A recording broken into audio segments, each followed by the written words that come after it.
Assalamualaikum warahmatullahi wabarakatuh. Kembali berjumpa bersama saya, Sri Yuliani, di mata pelajaran Administrasi Transaksi kelas 11 SMK Al-Khairiyah 1. Apa kabar semua? Semoga Allah senantiasa melindungi kita ya. Salam semangat, sehat, dan SMK bisa. Jangan lupa, sebelum dimulai, kita berdoa terlebih dahulu.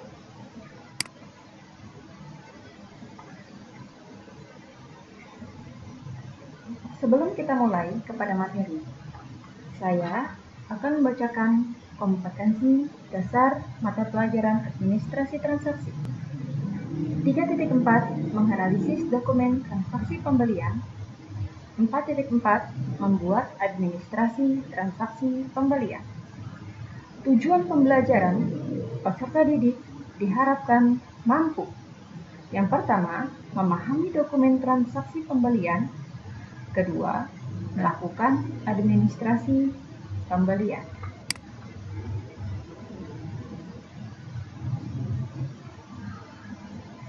Apa sih pembelian itu?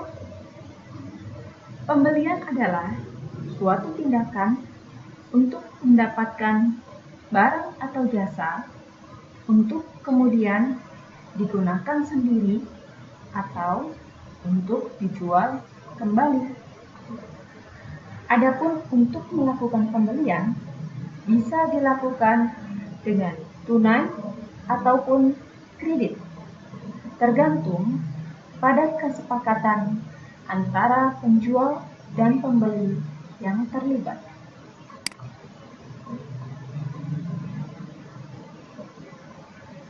Manfaat dari pembelian penjualan. Yang pertama, penjual mendapatkan hasil dari penjualan. Kedua, hasil pembelian dapat bermanfaat. Ketiga, mendapatkan barang hasil pembelian. 4, dapat memenuhi kebutuhan melalui pembelian.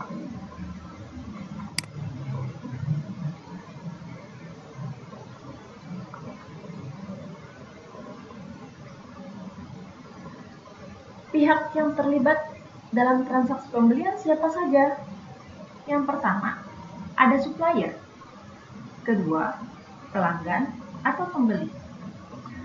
Supplier terdiri atas A. Fasilitator.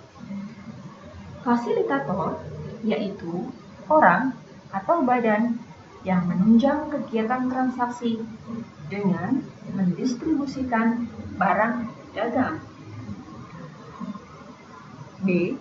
Lingkungan. Suatu bidang usaha harus selalu bisa membaca lingkungannya guna mencapai kesuksesan yang diinginkan. C. Grosir. Grosir merupakan orang atau badan yang membeli barang dalam jumlah besar dan akan dijual kembali kepada badan atau orang lain sebagai pengecer, pedagang besar lainnya, instansi pemerintahan, perusahaan industri. D. Agen. Agen yaitu orang atau badan perwakilan resmi sebuah perusahaan pabrikan. Agen hanya menjual barang dengan merek dagang tertentu saja. Imbalannya berupa komisi.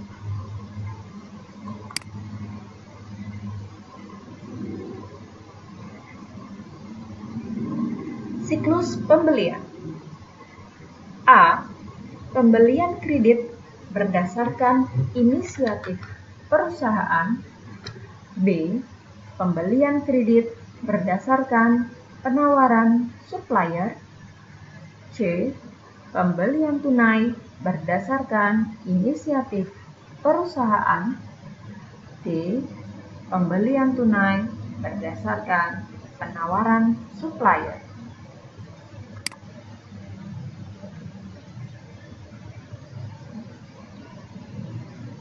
Nah, dokumen dalam transaksi pembelian itu apa saja sih? Yang pertama, bukti permintaan. Bukti permintaan atau penerimaan dalam pesanan dapat berupa bukti permintaan dari gudang. Kedua, surat pesanan. Dalam rangka membuat surat pesanan agar menjamin keabsahannya, adapun pesanan dan untuk meyakinkan supplier, maka pesanan seharusnya dibuatkan surat pesanan. Untuk membuat surat pesanan, bagian pembelian melihat daftar harga dan persyaratan yang diajukan oleh beberapa supplier, sehingga dapat memilih supplier mana yang lebih menguntungkan bagi perusahaan. Yang ketiga, penerimaan barang. Pertama-tama, yang harus dilakukan saat menerima barang adalah memeriksa atau mencocokkan barang yang dipesan dengan barang yang ada secara fisik. Periksa jumlahnya, spesifikasinya, kondisi dengan mencoba barang tersebut jika diperlukan, dan cocokkan dengan surat pesanan, nota kontan, atau faktur dari penjual dan bukti fisiknya. 4. Kartu persediaan. Setelah barang yang dibeli masuk ke dalam gudang perusahaan, maka selanjutnya barang tersebut akan dicatat pada kartu persediaan. Pencatatan tersebut dapat dilakukan secara manual maupun dengan komputerisasi. Pada kartu persediaan, hal penting yang harus diperhatikan adalah nama barang, kode barang, jumlah masuk, dan jumlah keluar.